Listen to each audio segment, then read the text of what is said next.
I've seen people who do everything right, honestly, like you have been taught in this house.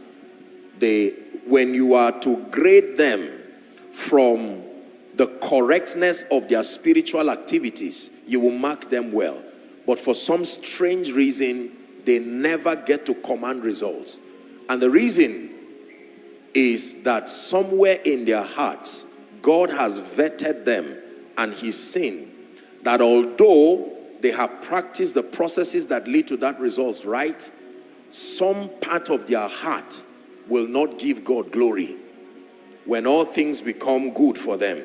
And so what God will do for such a life is He will suspend the manifestation of that result and use your spiritual activity as a tool to work upon your heart. Are we together? So you can be praying and fasting, say, for a breakthrough, for a healing, for deliverance, and you'll find out that God will convert that energy.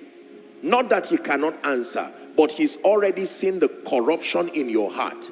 And in order of priority, He will suspend the issue of answering you and use that energy invested in prayer, in fasting, in word study. He will turn it to become a purifier of your heart and your motive. By the time He gets your heart and motive right, you'll find out that you may not need to pray for certain things. You find them happening. In a gathering like this, where you know and you are sure that the power of God is made available to heal, to deliver, to set people free, there are thousands of people gathered in here, all the overflows outside, and many more following across the globe.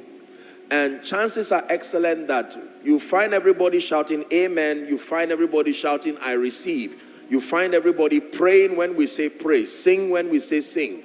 But the Spirit of God hovers around everyone, and through the lens of the word that discerns the thoughts and the intents of men's heart, you find out that certain people, in spite of this mighty presence of God in this place tonight, it's possible that they can walk away really without receiving any testimony.